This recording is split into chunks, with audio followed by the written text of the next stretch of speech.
Wednesday, the 8th of November. European stocks are rolling over a little bit. The CAC's up, the DAX is up. You know where the action is today? The action's in Denmark. Vestas doing very well today. Pandora doing really well today. So we should focus there. The countdown to the close starts right now. The countdown is on in Europe. This is Bloomberg Markets European Close with Guy Johnson and Alex Steele.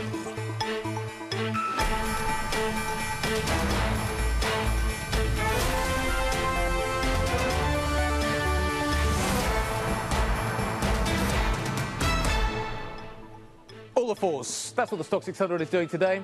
444. We're up by 0.3%. We are rolling over a little bit. You're seeing that certainly represented stateside as well. The Nasdaq giving up a little bit of ground. Single stocks, really interesting. Vestas, we're going to talk to the CEO tomorrow. The stock is really surging today. There's been a lot of gloom about this sector recently. Basically, there's been a huge hurricane blowing through the sector. It's knocking stocks over left, right and centre. Ørsted's the obvious example. But today, Vestas came out with a really positive update, I thought. It talked about some quite significant demand. It talks about big orders coming in recently. Yes, it's still got some challenges to deal with, but maybe those challenges become a little bit more manageable. The market, after taking such a dim view, had to turn and look at Vestas maybe a little bit differently. So the stock rallied quite nicely. One stock that's been on a more consistent trajectory, really since the beginning of the year, has been Marks & Spencer. This stock is at a 2-year high. It is doing incredibly well. The new management team really has got a grip on things and is really turning around the offering that it's giving to consumers right now. The real challenge now is going to be next year. Be interesting to see what Christmas delivers. That's obviously going to be a key story. But as the UK consumer really starts to feel the rate story coming through, will Marks & Spencer be able to continue on this absolutely meteoric trajectory that it's been on? Today, the stock is up by 9.28%. And for an early Christmas present, it's kicking back in with a dividend, Alex. I mean, it's done well so far, considering the rate increases that we have seen. Here in the U.S., I got to say, Guy, nowhere fast. The S&P is now unchanged on the day. Now, we are seeing if it can eke out a gain to make it an 8th straight day of gains for the S&P. Haven't seen that since November of 2021. Right now, it doesn't look like it's going to happen, but I don't know. Flat doesn't inspire a lot of confidence. On the downside, I want to point out Warner Brothers. The stock reported third quarter loss that was wider than estimated. Also, ad revenue in the networks division fell 12%. So sort of the media haze continuing. Disney after the bell today. And take a look at the 10-year, some buying coming in, 2-year yields down. We do have a big auction coming today, and we're also hearing of the likes of, if CTAs come in and buy, they're going to have to buy about $92 billion in net treasury futures. So all of that sort of percolating within the bond market. And then, to me, the big story of the day, and that's energy and oil. Just specifically on the stocks, it felt like energy stocks held up last week, and then Monday they decided to roll over with everything else, and it's down by about 2.8% just in the last 2 days. Energy stocks one of the hardest hit in the S&P, Guy. I think the energy story is fascinating. I think it's not just a today story. It's actually been certainly a more long-term story, but the market hasn't been paying enough attention. The equity market certainly has been focused on the rate story rather than the message that's coming out of crude. I just want to give a bit of context here.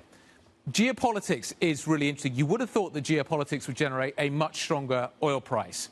And back when we got the Russian invasion of Ukraine, that's all the way back here, that's what we got. What I think is fascinating is that oil is falling despite the fact we've got the geopolitical risk manifesting itself in such an extraordinary way in the Middle East right now. Oil so this is kind of from June, made a run higher. It then dropped here, as you can see. But at the beginning of October, when we had the Hamas invasion, we did see a spike higher. But people at that point, Alex, were talking about taking us up to 100. Mm-hmm. They were talking about 1973. You could see the parallels very, very strongly. And it didn't happen. So the fact that you've got that kind of geopolitical risk, that situation that we don't yet know how it's going to unfold, and oil is falling, I find fascinating. You wonder if you were to remove that risk where oil would be, how much further down could it be at this point? Right, and part of that was sort of wrapped in to a normalization of relations between Saudis, Israel, and the U.S. Sort of the back of the envelope conversation was that, well, maybe if it does normalize, maybe the Saudis sort of pump more a little bit, and that's going to ease some of the price pressures that we had seen. Then the war starts, and that gets taken off the table. So on this kind of note, at the Bloomberg New Economy Forum earlier today, Khalid Al-Falih, the Saudi Minister of Investment, said that talks towards this normalization are still on the table. That was on the table. It remains on the table. And obviously, the setback over the last month has brought that, has clarified why was Saudi Arabia so adamant that resolution of the Palestinian conflict has to be part of a broader normalization in the Middle East. Doesn't sound like he's pointing to an oil embargo in 1973. That doesn't feel like it's on the table, which is interesting and maybe just removes some of the risk around the oil market, which is why maybe that geopolitical risk is not manifesting itself in the same way. You've got Chinese data, you've got all kinds of factors at the moment that are driving crude lower. And as we've been talking over the last couple of seconds, Brent crude dipping below 80. That's a big moment, and it takes us very nicely, Alex, to our question of the day. Is the global economy heading for the bottom of the barrel? And is that the signal, actually, that we should be looking at right now? Equity markets are focused on the yield story, but actually, should they be focusing on what crude is signaling and telling us about the real economy and what is happening around the world? Alex Longley, Liz McCormick, Bloomberg's chief correspondent for global macro markets, joining us. Alex, I'm going to start with you. Brent's just gone below 80. What is the signal that I should be taking from this about what is happening in the global economy? I think there's a couple of things. That move below 80, as you just alluded to, is a sign that we've seen this political premium from the war dissipate, and we're back to the real world of the oil market, which is a balance that has got a bit looser. Now, part of that is demand, and demand data, if you talk to analysts and traders, has got a lot worse in the last few weeks, depending on where you're looking. So in Europe, things don't look good. We had the manufacturing PMIs in China that didn't look good.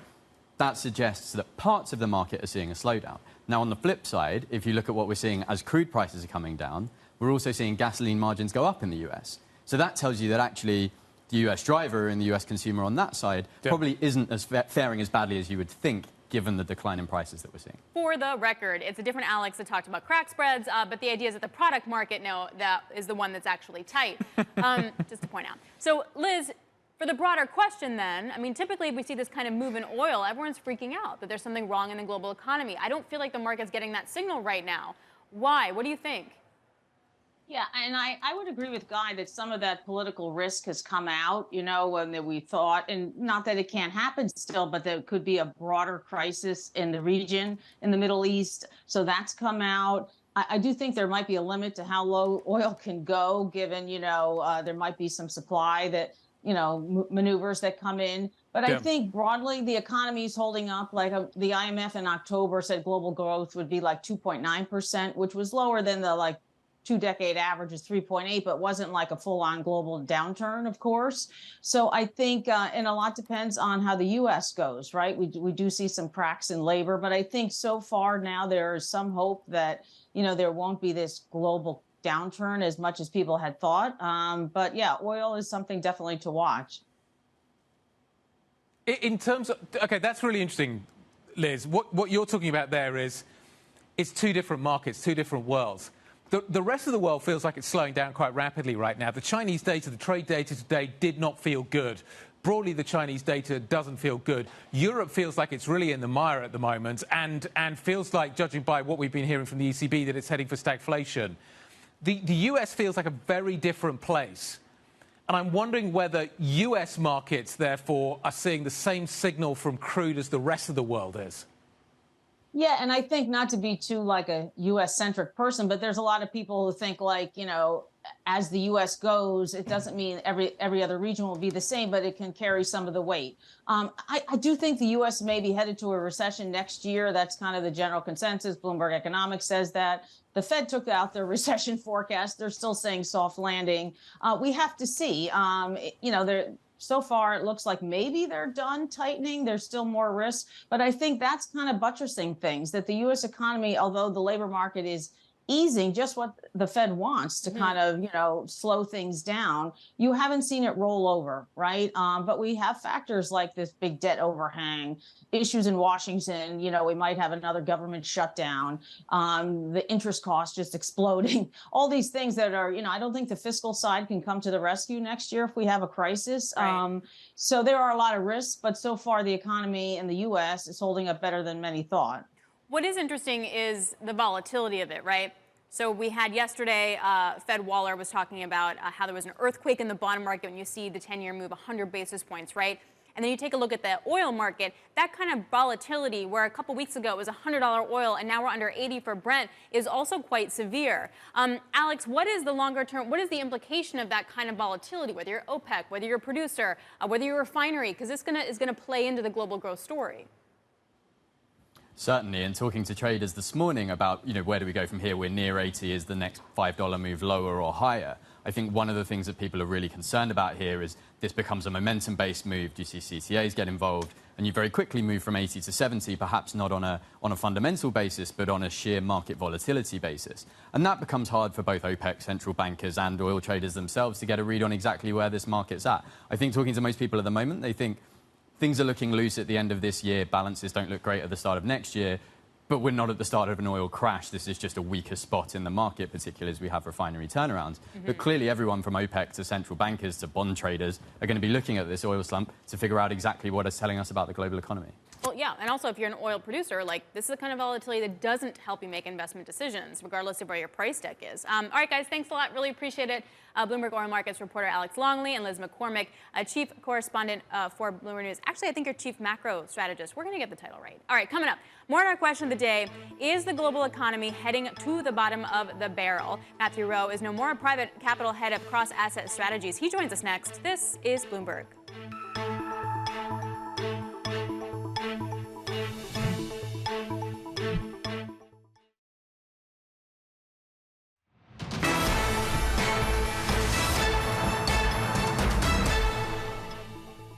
Oil's telling us we're going into a soft patch, I believe, that globalization isn't dead, it's probably just changing.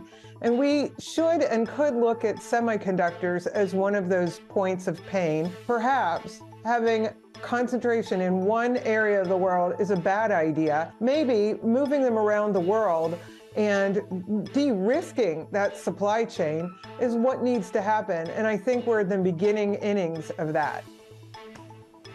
Kim Forrest, Boca Capital Partners founder and CIO, speaking to Alex Amby in the last hour, taking us back to our question of the day. Is the global economy heading for the bottom of the barrel? We've just seen Brent crude dropping below 80. What's the message? What's the macro message that comes out of that?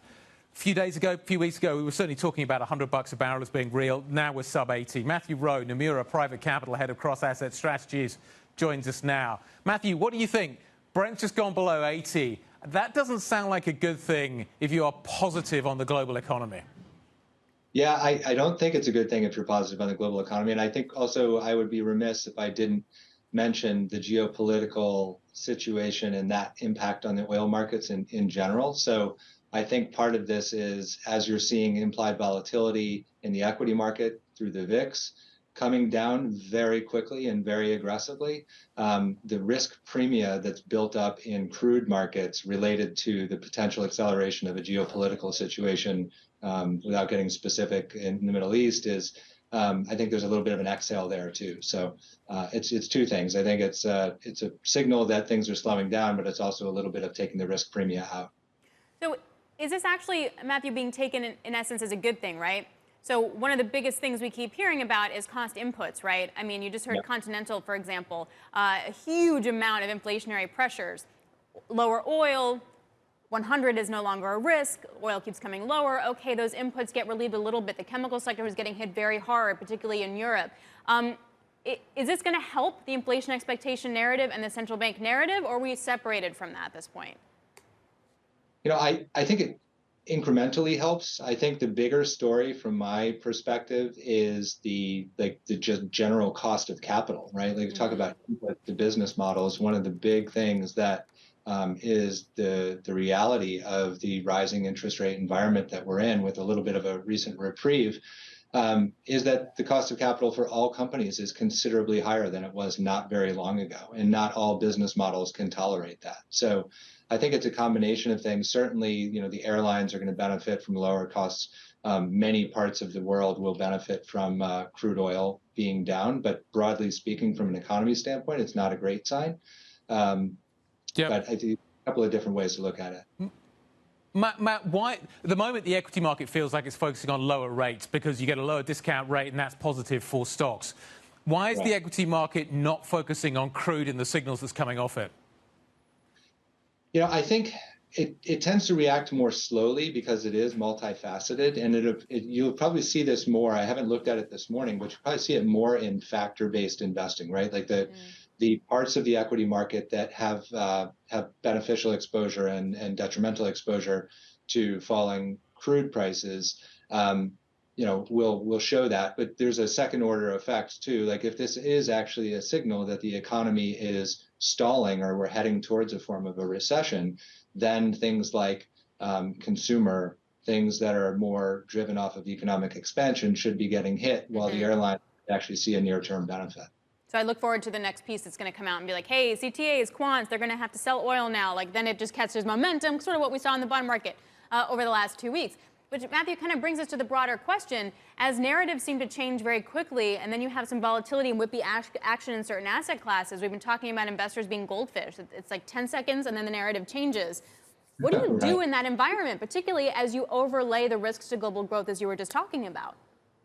Yeah, I mean, look, if you're reacting to short-term signals and moves in the market, you're probably not doing yourself a favor. I think what people should be focused on at this point is generating a realistic long-term framework of assumptions, and sort of, as they say when you're driving a boat or flying a plane, like you don't focus on what's 6 inches in front of your face. You need to be looking like further downfield. So I think you have to take a longer-term approach. And one of the things that I see, just generally speaking, if you look at the risk-adjusted return potential of public equities versus, say, credit opportunities, there are much better ways to be compensated for taking risk, in my opinion, in the credit markets than there are by taking, a bet on equities here. And I say that with, a view, and admittedly, we do manage a credit product, 2 credit products here, and so we're deeply entrenched in that. But I think, look, I hear people argue all the time, our stock's going up or our stock's going down. We do it all day, professionally, all of us. But from what basis, right? Like if you look at where they're priced now, from a PE standpoint, from many other metrics, right? It's hard to argue that they're really cheap, right? So a big piece of this has to do with how do you get paid? And I think over the last 15, 25 years, arguably, you've mixed equity beta in with yield, and now we're starting to have to separate those things in the risk characteristics of those things to sort of rethink about portfolio allocation. So broadly speaking, I think that there are better opportunities outside of equities to get paid for taking risk. All right, Matthew, look, we appreciate it. Thank you so much, Matthew Rowe of Nomura, talking about the advantages of credit on that. All right, coming up. A fresh breeze is blowing for Vestas as the wind turbine company boosts its outlook. We're going to have the latest. Stock on a tear right now. This is Bloomberg.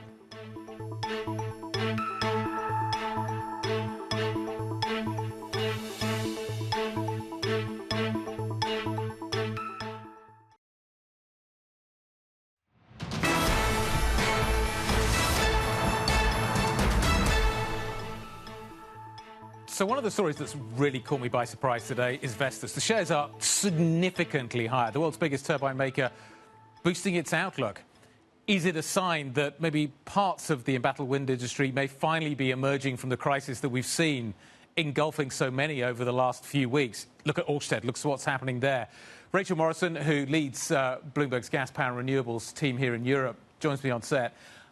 Honestly, I would go to talk to the CEO tomorrow. I was thinking that these numbers were going to be horrendous. I looked at what Ørsted has been saying, what others have been saying over the last few weeks. Different business, I appreciate, but I was expecting these Vestas numbers to be bad. Why? Just walk me through why they're not and why we're getting the reaction that we are. So Vestas numbers have been really bad, and we've been waiting for this sign of a turnaround that the company sort of said could happen.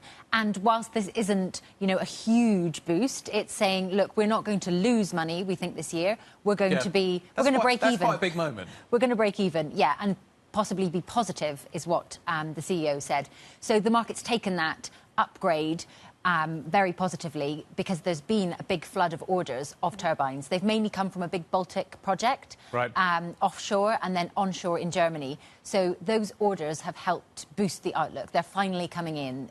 They've been waiting for a long time for this to happen. Have their costs also come down at the same time? Like, have we finally reset those two things?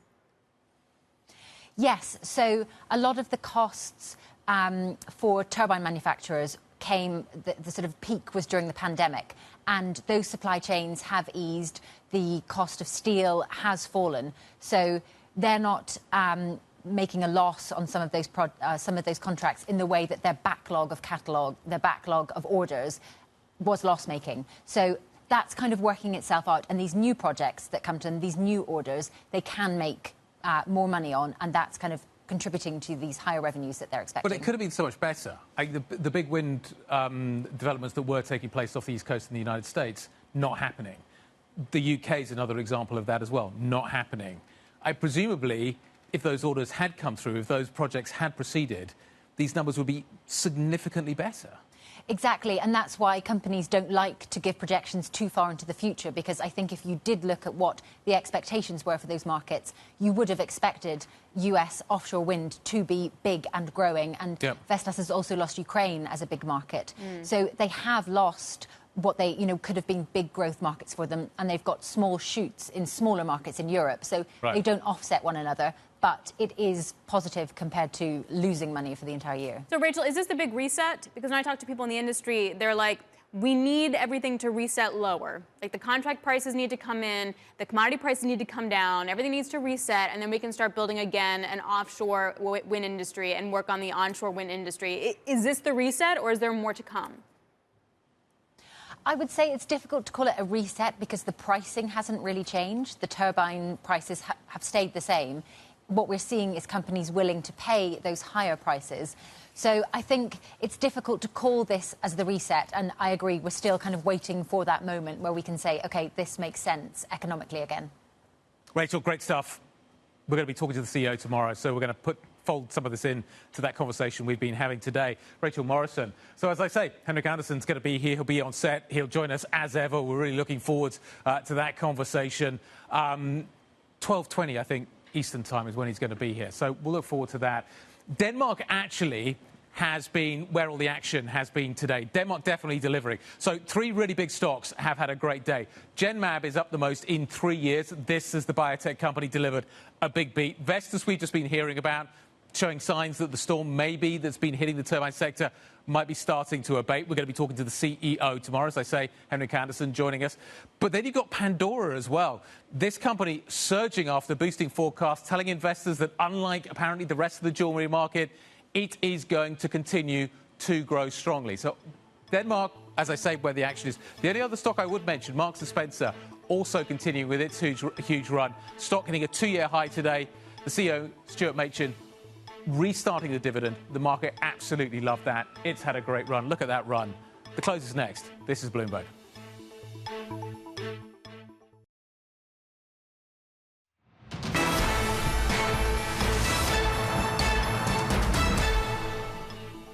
We're wrapping up the trading session here in Europe. Honestly, we don't talk about Denmark enough. Today is definitely Denmark's day. That is where the action is. I'll show you some of the stocks in just a moment. In terms of the session broadly, the CAC's up. Luxury stocks are actually having an OK day today, which is maybe why the CAC's outperforming. We are going to get Airbus numbers very shortly, though, which is going to be really interesting. What are we going to hear from Guillaume Faury and co? Deliveries, obviously critical. We'll see what they're saying. What's happening in the supply chain story as well. The Pratt engine problem for Airbus is an issue. But the CAC is up right now. DAX fairly flat. So that's kind of the picture. Marks & Spencer's doing well in the UK. In terms of the session, we've rolled off a little bit off the earlier highs, but we're basically back in the range, it feels like, that we've been in for European stocks for really quite some time. Are we going to see a significant move out of it again? But we're trading 444. We're up by 0.3% today. In terms of the single stocks, I've slightly got these out of order, actually. I should have put the two Danes together. But Vestas, we were just mentioning, that stock absolutely flying today. I think people have been conditioned recently just to expect really bad news out of the wind sector. Today, we've got some better news, albeit marginally, but the market really reacting very strongly to that. Marks & Spencer, 2-year high. The company's on a real turnaround story. How much further has that got to go? How much of the good news is in the price? The dividend's been reinstated, but I think it feels like next year could be a tough year for the UK consumer. Pandora, though, talking of the consumer, up by 9% today. We're back in Denmark, doing really well. That company saying that it is going to continue to grow. The jewellery market is flat, but it is going to continue to grow. Its grown diamonds are doing really well. Pandora the market's liking what it's hearing right now from that stock. But certainly the Danish businesses today having a good day. Genmab was the other one that really stood out as well. Let's talk about what we're going to be getting tomorrow. The earnings season is going to continue here in Europe. Plus, we've got some other interesting events that we need to focus on. The Bloomberg New Economy Forum, that continues, but there's some big speakers. Sergio Motti is going to be speaking to, I think, Francine Lacroix at that event in Singapore tomorrow. Look forward to that. UBS dominating the news over the last few days. Taylor Wimpey, the housing market. Plus, I think we get the RICS data at midnight tonight. Big focus on what is happening there with the rate story. Actually, as the Bank of England governor has been talking about, mortgage rates have actually been drifting a little bit lower, similar to what we're seeing over in the United States. But he is pushing back a little bit on this market pricing of cuts. So does that continue? Deutsche Telekom, Telekom Italia, earnings out. Both of those two businesses obviously a huge focus at the moment, given what's happening, particularly with the KKR bid for Telekom Italia. And then we've got a whole load of drug stocks that are going to be reporting numbers. I'm really interested to see what AstraZeneca has to say. Pascal Soriot obviously continues to run that business. And they've been getting some quite positive news, Alex, in terms of some of their oncology products. What are they going to be telling us tomorrow? What should we be expecting? I think it's a big moment for the London market, certainly when Astra reports. Yeah, especially because the stock has not done particularly well in the last month or so. So let's look ahead to it. Joining us now, Sam Fazeli, Director of Research at Bloomberg Intelligence. He joins me now in New York City. Always a pleasure, Sam. Good to see you. Very good to see you, too. We used to see you all the time when we talked about COVID, and now we're talking to you, and it's not about COVID, and that's exciting. This is a good sign for the economy. AstraZeneca tomorrow. What are we going to hear? I think the focus is going to be on costs because they had a phenomenal first half, 21% up EPS. And I think they did say that in the second half, the costs are going to go up. So everyone's going to be watching that particular line item. I think they're looking at R&D and SG&A. So that's where the focus is. Also, we probably want to be hearing about China. There's the anti-corruption going on. Astra is one of the biggest, if not the biggest, pharma company in China from the international perspective of companies. So that will be interesting to see if they're seeing any elements of events going on. We're not hearing anything. Our team in Hong Kong, Asia are not hearing anything on the ground. So, but I think that will be something that people will be sensitive to. It's a company that's known for its oncology products, Sam. What are we learning there? It had some data out recently relating to breast cancer. Give me a sort of flavour of what is happening in terms of what the R&D is producing, what the potential for some of these drugs is. Yeah, so Guy, one of the interesting things that the company has become, essentially, over the years that Pascal Soriot has been in charge, is it's become a powerhouse of oncology drugs. And every year at the main conferences, they have some important, what they call plenary session, where their data is featured pretty much for 4 or 5 years in a row. What has happened recently, and going back to what Alex said with regards to the share price performance, is that some of the drugs have not produced the sort of level of activity that people had hoped for.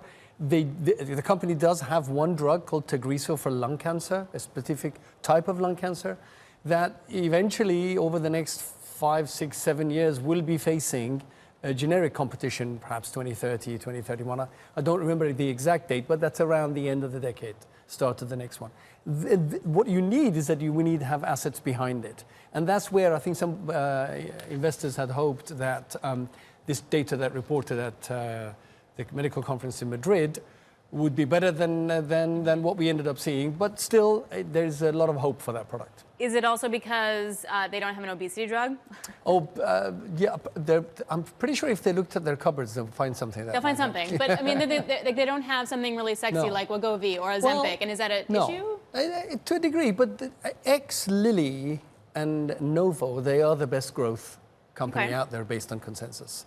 So, you know, it's still pretty good. But, I mean, you know, you can't get in the way of the juggernauts of obesity. But if you think about it, if you think about in the chip sector, NVIDIA became the kind of the story, the emblem of the AI story, and nobody else could quite compete, despite the fact that maybe they've got some great products that are coming through. How big has that gap become as a result of Wegovy and what is happening with obesity, Novo to the rest of the sector? Yeah, no, so Guy, you're absolutely right. If you go by what our scenario analysis and consensus believe, that obesity drug segment can be worth up to $70 billion. Now, remember, that's not like oncology where there is 20 products that add up to 100, 110 billion, whatever the number is. This is driven pretty much by, currently in people's analysis, by 2, maybe 3 drugs, right? Because there are competitors coming along. So I don't know how you can, you can't, that metric will never change. These will remain the case, i.e. being the biggest and the fastest growing, unless something gets in the way, like a side effect that wasn't expected. Okay. Or we make some major breakthroughs in cancer, which I guess would have a pretty big effect as well. We have them, Guy. We have them. Yeah, no, it's amazing. You keep telling me every time I see you, like, I keep going to these conferences and they keep producing amazing products. Sam, it's great to see you. Great to see you in New York. Thank you very much indeed. Sam Fazeli of Bloomberg Intelligence. Quick look at the markets. This is the picture as we've come through towards the end of the day. We've just been rolling over a little bit as we come through. But as I say, Denmark, the real story. That's where all the action's been. Coming up, investors are waiting guidance from Disney as the Mouse House tries to turn a profit on its streaming service Disney+. We're going to have a preview next. This is Bloomberg.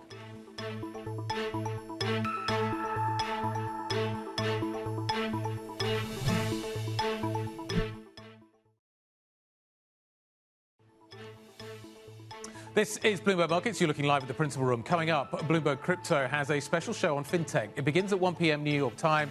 Guests include Grayscale Investments CEO Michael Sonnenschein. This is Bloomberg.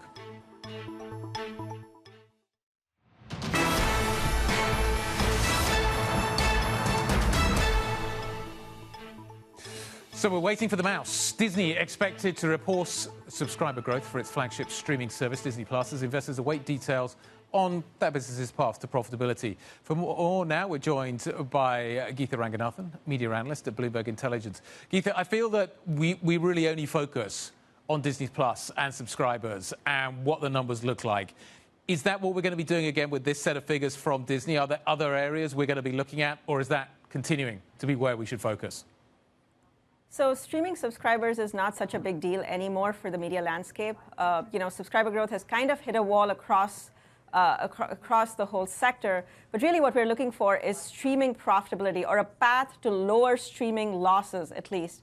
And with Disney, we had $4 billion that they had in streaming losses last year. And so we're looking for a significant pairing of that, maybe about 2.5 to 2.6 billion for fiscal 2023. But I think what investors are really going to be looking for is if Bob Iger can kind of articulate a strategy where we can hit streaming break even kind of faster than initially expected. And the timeline was really somewhere around fiscal 2024. But anything he can highlight with respect to cost cuts, I think that is something that they're going to be looking for. Aren't those going to be distorted because of the writer strike and the actor strike? So can we really trust that read through? That is true. We do know that, at least free cash flow is being boosted pretty heavily this year across the media landscape, just because nobody is spending anything on content. Content production has come to a complete standstill. Disney themselves have kind of taken down their content budget by about $3 billion. It was supposed to be $30 billion. They walked it down to $27 billion. So yes, there's a little bit of a distortion. Free cash flow numbers are obviously inflated a little bit. But we have to see. I mean, nobody really knows when the writer's strike is going to come to an end. For Disney, of course, this has a lot more wide-ranging ramifications because their film slate right now is in total disarray. We know Snow White has kind of moved out to 2025. Elio, which is a Pixar movie, has moved. Deadpool 3 has moved. So the content engine that they were kind of really looking to rev up, kind of given their recent box office misfires, I'm not so sure that's going to happen in 2024. Well, we weren't watching all that kind of stuff. We were watching sport. Geetha, what are we going to learn about ESPN? Yeah, so that is really the big question. I mean, for the very first time, they've actually disclosed ESPN financials. And what we got to learn from that is, yes, the top line is pretty stable, but the bottom line is being pressured by rising sports costs. So they do generate $3 billion in EBITDA or so. But really, the question is the path forward. And Bob Iger has kind of said that they do want to hold on to ESPN. It is still very much a crown jewel for Disney. But they are looking to kind of get partnership from outside. So again, one doesn't know whether that's going to be a tech partner like an Apple or an Amazon, or whether it's going to be one of the leagues. So we're going to have to wait and watch and see if there's any commentary coming out from Disney today when they report. All right, looking forward to it. The stock is off the lows of the year, so that is something too. Geetha Ranganathan of Bloomberg Intelligence, thank you very much. All right, coming up, Miami is heating up even more. You got 5 Republican candidates preparing to take the stage on the fight for GOP leadership. We're going to take a look at how yesterday's election results may impact the race next. This is Bloomberg.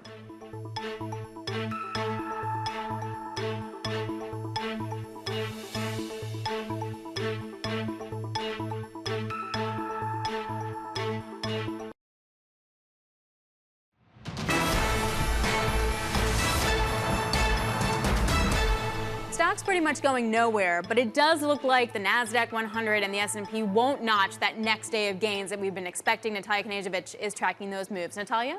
I will start with oil, Alex. WTI is down 2%. That's the biggest decline since early November.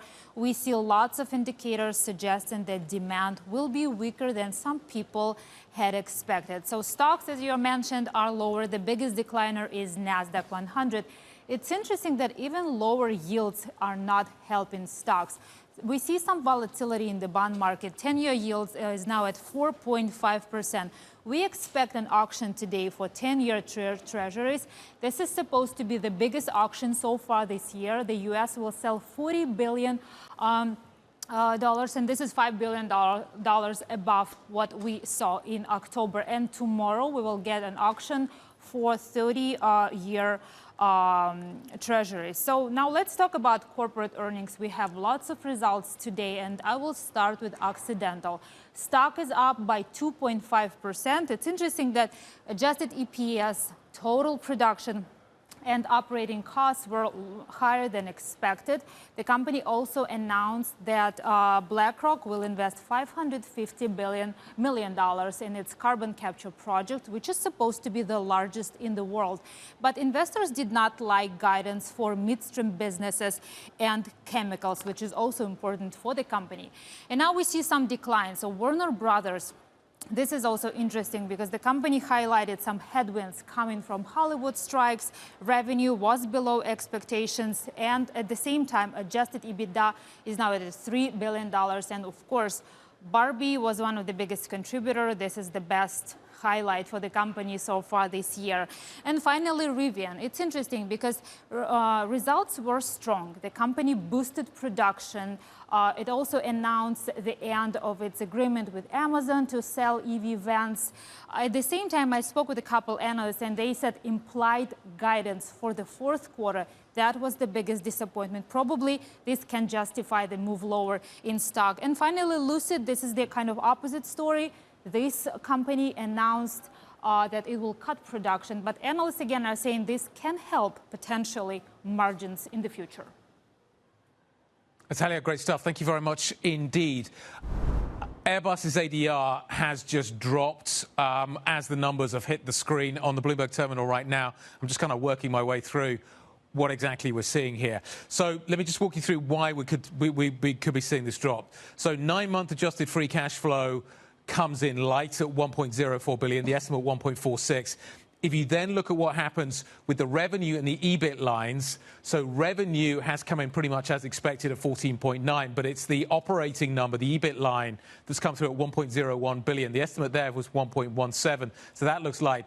But what we are seeing is that Airbus is basically saying that it still sees current guidance as ongoing. Full year deliveries, 720 planes. Full year adjusted EBIT around 6 billion. That's kind of what we were seeing before. Full year free cash flow around 3 billion.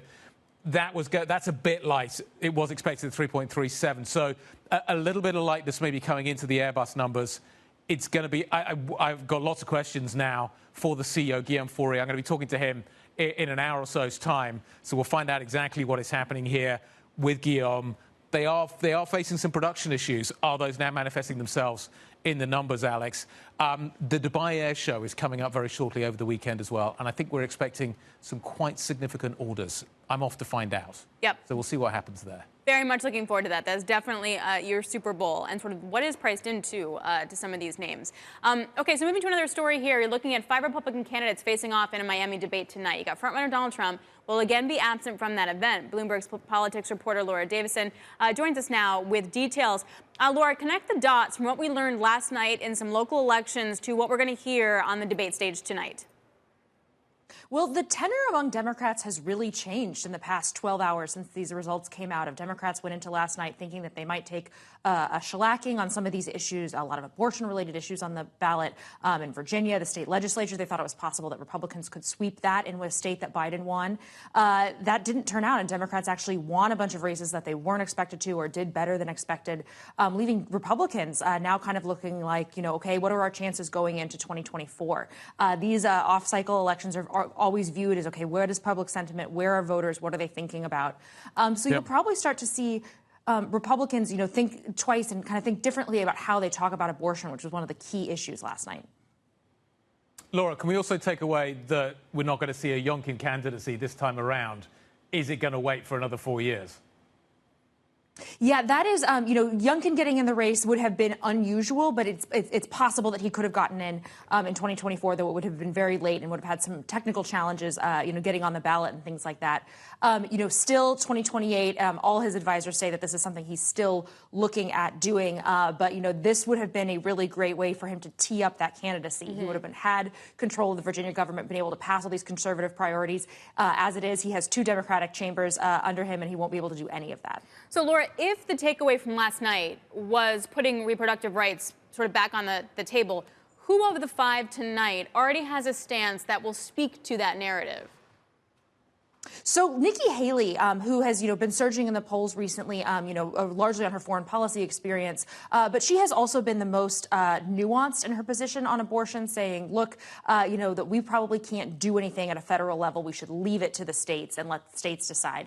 That's something when you talk to voters that voters say they like a lot. She has said, look, I want a federal abortion ban, but I just know that's not politically possible. So let's stop talking about it and move on to other issues. That is politically smart, for her, and some of these swing states where abortion is more popular, that she can focus on the economy, jobs, other things that are what turn out voters in general elections. All right, Laura, looking forward to all the coverage. Thank you so much. Bloomberg's Laura Davison joining us there. To some other news over the last hour, Federal Reserve Bank of Cleveland will now launch a nationwide search for a new president and CEO to replace current head Loretta Mester, who will retire when her tenure ends next June. Michael McKee is joining us. Mike, was this a surprise? No, not a surprise at all. It's kind of dog bites man in the sense that you are term and age limited at the Fed. If you are a Fed bank president, she's going to reach the mandatory retirement age and has to leave the Fed June 30th of next year. So the fact that they're launching a search committee is not a surprise for that, and everybody knew that she would be leaving. Okay. What kind of candidate will they be looking to replace her with?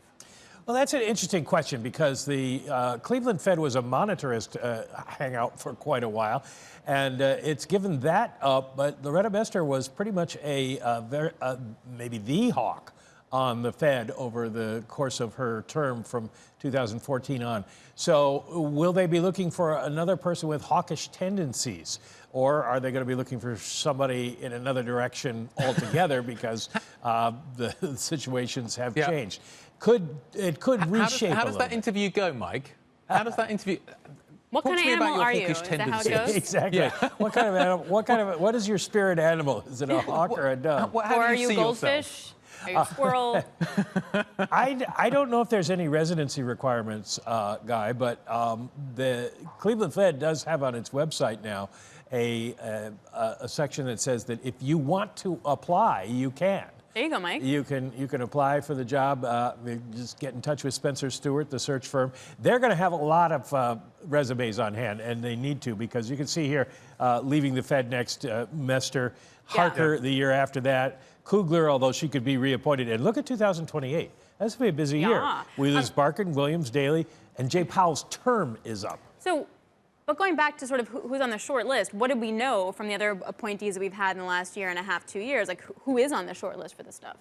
Well, part of it is that they generally want somebody familiar with the district. So that's an issue. You need to find an economist or a bank executive from the Cleveland Fed district to try to fulfill their categories. They also say they want a broad and diverse applicant pile, which all the Feds say now. But when you look at who was chosen in the last jobs, we're still waiting for St. Louis, but we got somebody from the Midwest at Kansas City. Susan Collins came to Boston and had been in Boston before. And in Dallas, Lori Logan is the unusual one because she came from the New York Fed. So it's kind of hard to say exactly what the criteria are going to be, but they're going to be somebody with economic experience, management experience, and in theory, some knowledge of the district. All right, Mike, really appreciate it. What's your animal? Do you have an animal? I don't have an animal. What was we're definitely goldfish. What was Harry Potter's? Oh, it was a stag. Okay, I'll do that one. Talking my Just language. because the movie was popular. This is a good talk. This all tracks for the show. All right, Mike, thanks a lot. Michael McKee, Bloomberg International Economics and Policy Correspondent. Wraps up for me and Guy. Coming up, Kyndryl CEO joins Bloomberg Tech with Caroline Hyde and Ed Ludlow. This is Bloomberg.